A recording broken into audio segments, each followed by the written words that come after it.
Welcome to SSG law academy. हम कर रहे हैं हिंदू मैरिज एक्ट 1955 का रिवीजन।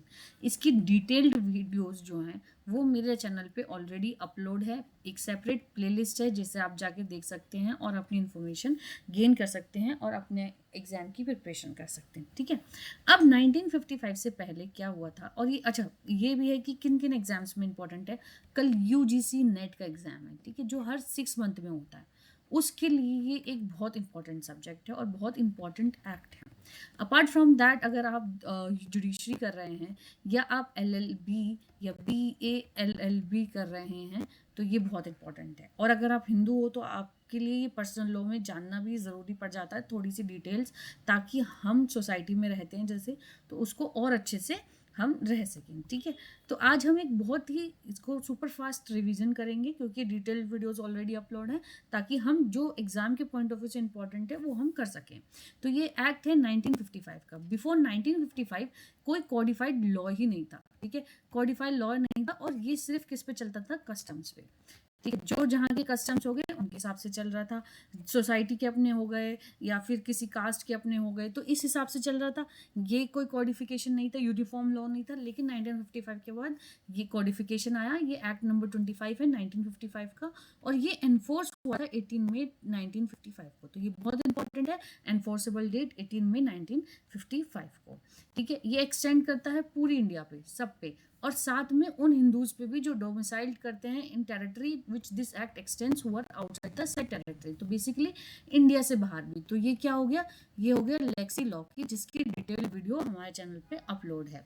सेक्शन नंबर 2 बताता है एप्लीकेशन ऑफ द एक्ट, और इन शॉर्ट बताऊं तो हु इज हिंदू, कि हिंदू होता कौन है, ये सेक्शन नंबर 2 बताता है। तो हर कोई हिंदू है, अगर वो ब्रह्मो प्रमथान और आर्य समाज से बिलोंग करता है, बुद्धिस्ट, जैन, सिखिज्म से बिलोंग करता है, और जो पारसी, क्रिश्चियन, मुस्लिम, जूइज नहीं है या कोई और रिलीजन नहीं फॉलो करता, तो वो क्या माना जाएगा? वो हिंदू माना जाएगा। तो ये थोड़ी सी नेगेटिव, थोड़ी सी मतलब बहुत वाइड डेफिनेशन यहाँ पे हिंदू की मिली है, जो आप हमारी डिटेल में भी देख सकते हैं। इनके लिजिटिमेट इलिजिटिमेट चाइल्ड, जिसका एक पेरेंट्स हिंदू है, जो ऐसी ट्राइब और कम्युनिटी में ग्रो अप हुआ है कि जहाँ पे उसने हिंदुइज्म को देखा है, या कन्वर्ट या रिकन्वर्ट होके वो हिंदू बना है, तो उन पे ये लागू होगा। थर्ड सेक्शन है इसका, जो डेफिनेशन क्लोज कहते हैं, कस्टम यूसेजेस की बात करी है।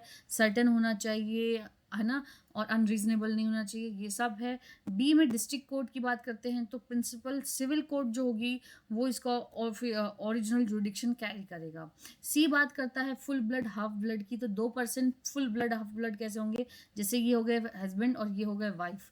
ठीक है, तो इन दोनों के जो बच्चे हुए वो एक दूसरे से, सपोज करो डॉटर और सन है, तो ये दूसरे से बिलोंग करते हैं, फुल ब्लड हो गए। बट अगर हस्बैंड जो है वो दूसरी वाइफ के साथ शादी कर लेते हैं, अब जो इनके बाद बेटा हुआ या बेटी हुई, वो इस डॉटर से जो बिलोंग करेगा उसे हाफ ब्लड बोलेंगे। वहीं जब ये वाइफ किसी और से शादी कर लेते हैं और उनके बीच में जो ऑफस्प्रिंग हुआ है या हुई है, वो इस बच्चे से जो रिलेट करेगा उसको बोलते हैं यूट्राइन ब्लड। यूट्राइन ब्लड में सेम मदर होती हैं, हाफ और फुल ब्लड में फादर सेम होते हैं। ठीक है, स्पाइंडल रिलेशनशिप्स होती हैं जो three generation from the mother side होते हैं and 5 generation from the father side होते हैं। इस तरीके से आप इन्हें पढ़ सकते हैं। डिटेल्ड हमारे ऑलरेडी अपलोडेड हैं। प्रोहिबिटेड डिग्रीज में वाइफ हस्बैंड जो लीनियर असेंडेंट डिसेंडेंट्स होते हैं उन सब पे बिलोंग करते हैं। और linear prohibited relationship, spindle relationship में भी full blood, half blood, illegitimate relationship, adoption relationship fall करती हैं। ओवरराइडिंग इफेक्ट ये है कि अगर कहीं पे कस्टम्स हैं तो कस्टम्स विल प्रिवेल, और कहीं पे नहीं है तो यही एनफोर्स करेगा। सेक्शन नंबर 5 बहुत इंपॉर्टेंट सेक्शन है, बहुत सारी डिटेल में बताते हैं, जो बात करता है conditions of Hindu marriage. Hindu marriages की कंडीशन, सबसे पहले तो बाइगैमी को एंड करने के लिए क्या कहता है कि कहीं और शादी ना हुई, only one marriage is allowed, तो देयरफॉर वो पर्सन जो है या तो डाइवोर्स्ड हो या तो फिर वो अनमैरिड हो। दूसरा, कंसेंट देने के लिए दूसरा सब क्लोज कंसेंट की बात करता है, इनकेपेबल ना हो, एक वैलिड कंसेंट दे पाए। तीसरा, एज की बात करता है, 18 ईयर होनी चाहिए फीमेल की और 21 ईयर होना चाहिए मेल के। ठीक है, फिफ्थ बात करता है प्रोहिबिटेड रिलेशनशिप में ना हो, और सिक्स बात करता है स्पाइंडाज ना हो। ठीक है, सिक्स सेक्शन इसका जो है वो ऑलरेडी ओमिटेड है। 7 में सेरेमनीज को कंपलसरी करा है। आप अगर डोली रानी का केस देखोगे जो मैंने डिटेल में डिस्कस किया है, उसमें इसको कंपलसरी कर दिया है। और रजिस्ट्रेशन ऑफ मैरिजेस में भी कंपलसरी है, और सेरेमनीज कंपलसरी होती है, सेरेमनीज के बिना वैलिडिटी नहीं रहती है मैरिज की, तो ये आप उसमें डिटेल से पढ़ सकते हैं। 8 बात करता है रजिस्ट्रेशन ऑफ हिंदू मैरिज बहुत इंपॉर्टेंट है, और वैसे तो ये मैंडेटरी नहीं था, लेकिन with the passage of time जो डिटेल जजमेंट्स आए हैं उनसे ये वैलिड हो गया। सेक्शन नंबर 9 बात करता है restitution of conjugal right. Conjugal right की कब जरूरत पड़ती है? जब एक पर्सन जो है बिना किसी रीजन के विड्रॉ कर लेता है from the society of the other spouse without any reason, चाहे वो हस्बैंड हो चाहे वो वाइफ हो, तो उनको वापस से साथ लाना उसको रेस्टिट्यूशन ऑफ कंजुगल राइट कहते हैं। Section number 10 basically judicial separation है, ये डाइवोर्स से पहले वाला स्टेप होता है, ठीक है, और एक तरीके से कंसलेशन के तौर पे देखा जाता है, ठीक है। जब जो ग्राउंड्स होते हैं डाइवोर्स के, उन्हीं ग्राउंड पर जुडिशियल सेपरेशन मिलता है, और डाइवोर्स ना देके कोर्ट जुडिशियल सेपरेशन दे देती है और 1 साल का टाइम दे देती है कि अगर आप लोग सेपरेटली 1 साल तक रह सकते हैं तो आपको डाइवोर्स इस ग्राउंड पे मिल जाएगा। 11 बात करता है वॉइड मैरिजेस की। तो वॉइड मैरिजेस किस किस ग्राउंड पे हैं? बाइगैमी के ग्राउंड पे है, प्रोहिबिटेड रिलेशनशिप्स के ग्राउंड पे, और स्पाइंडर रिलेशनशिप में अगर शादी हुई है तो उन 3 ग्राउंड्स पे वॉइड मैरिजेस हो जाएगी। 12 बात करता है वॉइडेबल मैरिजेस की। वॉइडेबल मैरिज किन किन ग्राउंड पे है? उसका भी यही है कि इम्पोर्टेंसी हो, या फिर 2 का मतलब है यहाँ पे एज कंसर्ट देने के लिए वैलिड ना हो, ठीक है। और 3rd बात करती है चाइल्ड मैरिज की, जिनकी 18 या 21 ईयर से कम हो। और 4th ग्राउंड है इसका प्रेग्नेंट बाय समवन एल्स, किसी और के द्वारा प्रेग्नेंट हो जाते हैं तो वॉइडेबल मैरिजेस इनमें कर सकते हैं हम। इन दोनों चीज़ों में वॉइड एंड वॉइडेबल मैरिजेस में पिटीशन फाइल होती है सबसे पहले। जब पिटीशन फाइल हो जाती है, कोर्ट इसको कंसिडर कर लेता है, तब वो डिग्री ऑफ एनलिटी पास करता है और उससे मैरिज डिसॉल्व हो जाती है, ठीक है। बिना उस डिग्री ऑफ एनलिटी के पास के मैरिज डिसॉल्व नहीं होती है। 13 बात करता है डाइवोर्स की। डाइवोर्स किन किन ग्राउंड पे? अच्छा, अगर आप नेट दे रहे हैं ना तो ये बहुत इंपॉर्टेंट है, और अगर आप मेंस लिख रहे हो तो भी ये बहुत इंपॉर्टेंट है, क्योंकि नेट में तो इसका सीक्वेंस पूछते हैं, मेंस में इसमें डिटेल्ड पे 30 मार्क्स का कम से कम क्वेश्चन आ जाएगा। तो पहला क्या है कि उसने वॉलंटियरली सेक्सुअल इंटरकोर्स किया, तो मतलब ये हो गया फर्स्ट ग्राउंड हो गया अडल्ट्री, इसी सीक्वेंस में पूछ लेते हैं। दूसरा हो जाता है क्रूलिटी, उसने उसको क्रूलिटी के साथ ट्रीट किया। तीसरा हो जाता है डिजर्शन, ठीक है, उसने उसकी सोसाइटी से विड्रॉल कर लिया। 4th हो जाता है कन्वर्जन, ठीक है, कन्वर्ट हो गया वो किसी और रिलेशनशिप, किसी और रिलीजन में। अनसाउंड माइंड, ठीक है, तो कैसे हो गया? फर्स्ट अडल्ट्री, दूसरा cruelty, 3rd desertion, 4th conversion, 5th हो गया ground unsound of mind, unsound of mind का हो जाना। 6th ग्राउंड है इसका इनक्योरेबल फॉर्म ऑफ लेप्रोसी हो जाना। 7th है इसका communable form of disease, viral disease हो जाना। और फिर उसके बाद है रिलीजन डिसऑर्डर कर देना, मतलब रिलीजन से बाहर होके रिनाउंस कर देना वर्ल्ड को। और लास्ट है इसका मिसिंग होना। तो एक और क्विक रिव्यू कर देते हैं, क्विक से कर देते हैं, ठीक है।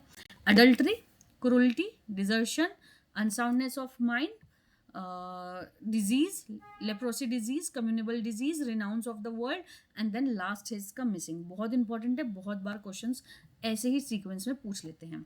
13A बात करता है कि आप ऑल्टरनेटिव रिलीफ दें डाइवोर्स प्रोसीडिंग में, मतलब अगर डाइवोर्स के लिए पिटीशन आई है तो उसमें डायरेक्ट डाइवोर्स ना देके ऑल्टरनेटिव रिलीफ दें। ऑल्टरनेटिव रिलीफ में क्या? उसे रिकंसिलेशन में ले जाएं, या फिर जुडिशियल सेपरेशन पास करें, या रेस्टिट्यूशन ऑफ कंजुगल राइट्स दें, ठीक है। डाइवोर्स बिल्कुल लास्ट में माने, उन्हें टाइम दे, कोशिश करें कि वो बच जाए।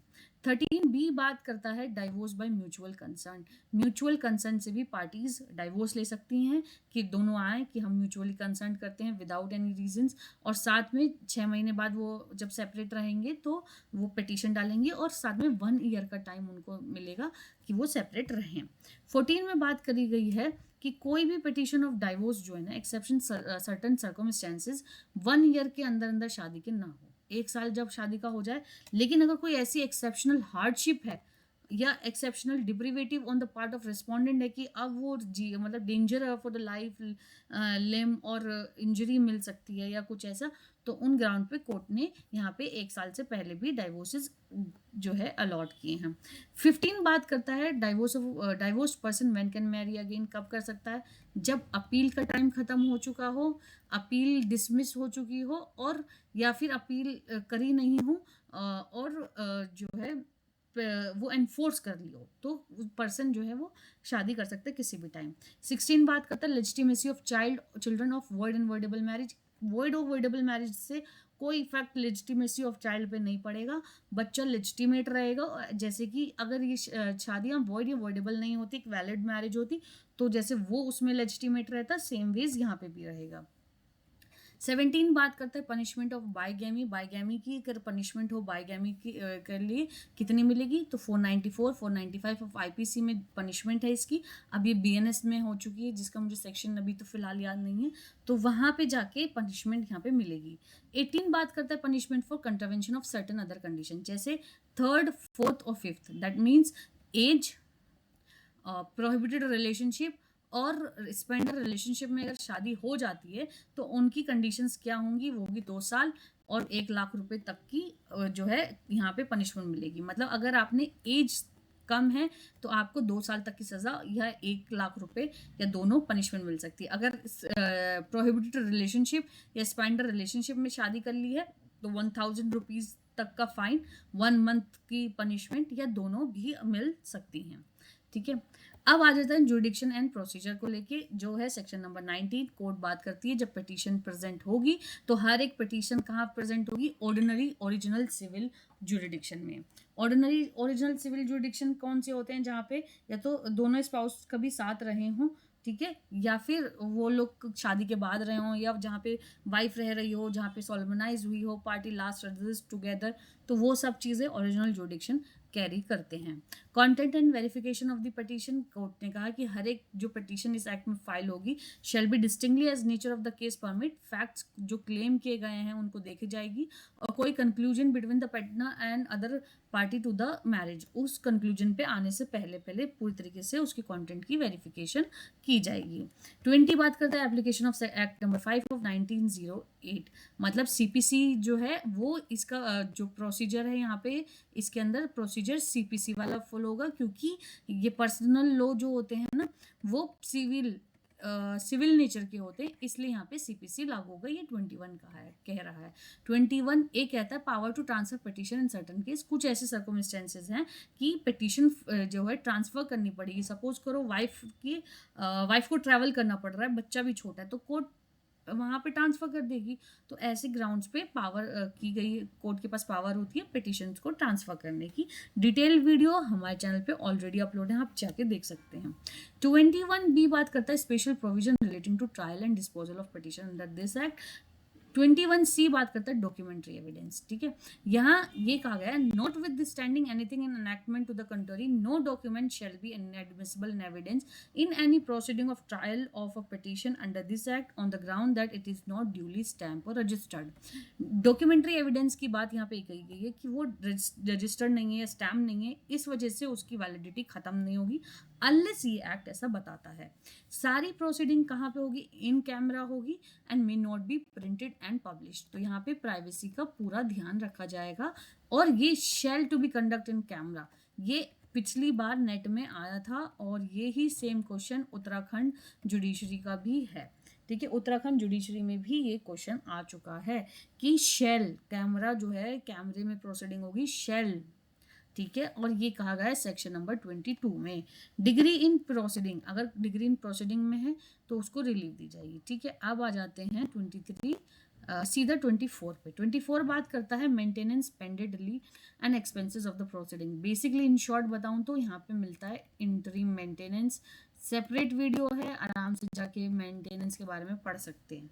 25 बात करता है मेंटेनेंस की, जिसमें लमसम अमाउंट भी दिया जा सकता है एक टाइम पे, ठीक है, और जिसमें कि पीरियोडिकल पेमेंट भी दिया जा सकता है और एक एज तक दे सकते हैं। ये दोनों जो है मेंटेनेंस की बात करते हैं, और मेंटेनेंस से क्या होता है, सोशल अपलिफ्टमेंट होता है, एक सिक्योरिटी मिलती है अब वुमेन को या मेल को। अच्छा, यहाँ पे मेंटेनेंस हस्बैंड भी क्लेम कर सकता है, डिटेल वीडियो ऑलरेडी प्रेजेंट है। Custody of the child, court देखेगी, विश देखेगी बच्चे की, कोर्ट ये देखेगी कि किसके लिए बेनिफिशियल है, उसके पास कस्टडी जाएगी। ठीक है। 27 बात करता है डिस्पोजल ऑफ प्रॉपर्टी। यहाँ पे in this proceeding under this act the court may make such provision in degree as a deem just and proper with respect to any property present at or about the time of marriage which may belong jointly or both the husband and wife. Basically यहाँ पे disposal of property court देखेगा, जैसे सही लगता हो, बच्चे के नाम करना हो बच्चे के नाम करेंगे, वाइफ को कुछ देना हो तो वाइफ के नाम करेंगे, जैसे कि होता है। अपील जहाँ कहाँ जाएगी, ओरिजिनल सिविल जुडिक्शन है, वहां से जिस पे लाई करेगी उस पे जाएगी। जैसे डिस्ट्रिक्ट कोर्ट की अपील कहाँ जाती है, हाई कोर्ट में, हाई कोर्ट की अपील कहाँ जाती है, सुप्रीम कोर्ट में, डिस्ट्रिक्ट कोर्ट से नीचे वाले जो कोर्ट्स होते हैं उनकी अपील जाती है डिस्ट्रिक्ट कोर्ट में। तो सेम वेज अप्लाई होगा जो ओरिजिनल जुडिक्शन में हम कर लेंगे। They shall be no appeal under this subsection on the subject of cost only. सिर्फ पैसों के ऊपर, कोस्ट के ऊपर अपील नहीं की जाएगी, और हर अपील इस सेक्शन में जो प्रेजेंट होगी वो विद इन 90 डेज होगी। 90 डेज का टाइम पीरियड है, उसके ज़्यादा बियॉन्ड नहीं होगी। 20A बात करता है enforcement of degree and order, enforcement करना सारे डिग्रीज को। 29 बात करता है सेविंग क्लॉजेज एंड अपील के बारे में, ठीक है। और 30 बात करता है अपील्स की, जो कि इसका लास्ट सेक्शन है, जो कि रिपील हो चुका है, ठीक है। इस तरीके से एक क्विक हमारा ये जो है हो गया है। फिर भी मैं एक बार आपको इंडेक्स से भी बता देती हूँ, ठीक है। इंपॉर्टेंट है क्योंकि ये बताता है who is Hindu. Section 2 important हो गया। डेफिनेशन क्लोज में हाफ ब्लड, फुल ब्लड, ये सब बताया, यूट्राइन ब्लड के बारे में बताया गया है। कंडीशंस बताइए, जिसमें सबसे पहले bigamy, second concern, third age, fourth sapinda relationship and fifth prohibited relationship की बात की थी, ठीक है। सेरेमनीज इंपॉर्टेंट है, रजिस्ट्रेशन इंपॉर्टेंट है, restitution of conjugal right, withdraw कर लेना सोसाइटी से बिना किसी रीजन के। 10 जुडिशियल सेपरेशन की बात करता है। यहाँ पे सेम ग्राउंड्स हैं जो 13 में डाइवोर्स की ग्राउंड हैं, लेकिन बस इन्हें 1 साल का टाइम दे देते हैं सेपरेट रहने के लिए, तब वो डाइवोर्स गेन कर सकते हैं। वॉइड मैरिज है अगर बाइगैमी की है, ठीक है, अगर प्रोहिबिटेड रिलेशनशिप या स्पैंडर रिलेशनशिप में है, ठीक है। वॉइडेबल है अगर एज, कंसर्न, प्रेगनेंसी ये सब की गई है, और इम्पोर्टेंसी सबसे इंपॉर्टेंट है, इंपॉर्टेंट निकल गया हस्बैंड तो। डाइवोर्स का सबसे पहला ग्राउंड है adultery, then cruelty, then desertion, then renunciation of conversion, फिर then disease, then renunciation, and last में है मिसिंग, ठीक है। म्यूचुअल कंसर्न से बी में हो जाएंगे, मैरी हो जाएगी। 17 पनिशमेंट फॉर बाइगैमी है। बहुत ही सिंपल एक्ट है, आसानी से कर पाओगे। इंपॉर्टेंट सेक्शन है 24-25, मेंटेनेंस की बात कर रहा है। और सबसे इंपॉर्टेंट जो कि हर एग्जाम में पूछ रहे हैं वो है सेक्शन नंबर 22। इस पे तो डबल स्टार लगा लो, कैमरे में प्रोसीडिंग होगी शेल होगी, ठीक है। तो इस तरीके से ये एक्ट हमारा होता है कंप्लीट। 30 सेक्शन का ही था। Thank you.